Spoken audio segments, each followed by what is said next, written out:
দিনকে টাকা বেড়েছে, তাই তো? তেলের টাকা বেড়েছে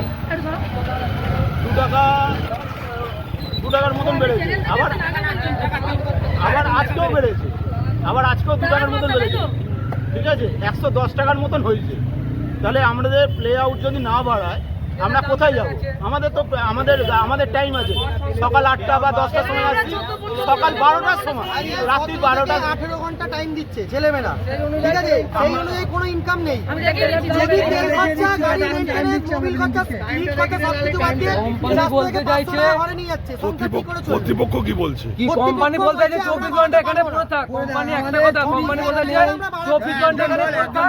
ঠিক আছে, দেখুন আমাদের যেটা বলছি, 13 ঘন্টা 15 মিনিট টাইম, 1000 টাকা।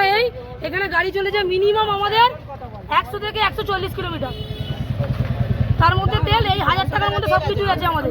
আবার খেতে গেলে দাবি কি? আমাদের বক্তব্য একটাই, পে আউটটা বাড়াতে হবে, আর কিছু না।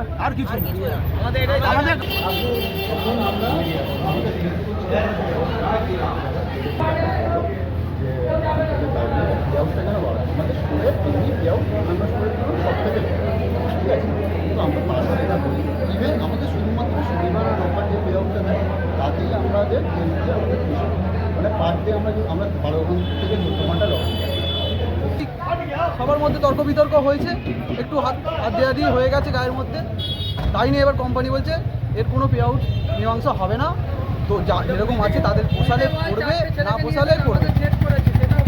যে 4টে ছেলে এসছে, 4টে বাইরের ছেলে এসে আমাদের বলছে 4টে ছেলে 40টা ছেলেকে দেখে নেবে।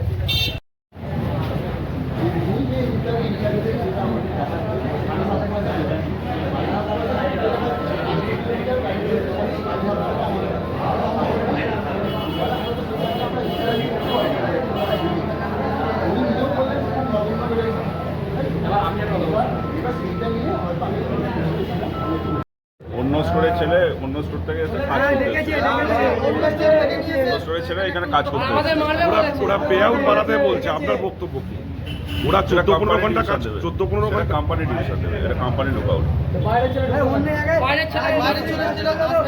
বাইরের ছেলে ঢোকাচ্ছেন, মানে বাইরের ছেলে কোনো অন্য স্টোরের ছেলে। আপনার নাম? আপনার নাম? আমার নাম মলয় নন্দ। কি পোস্টে আছেন? কি পোস্ট? Late manager.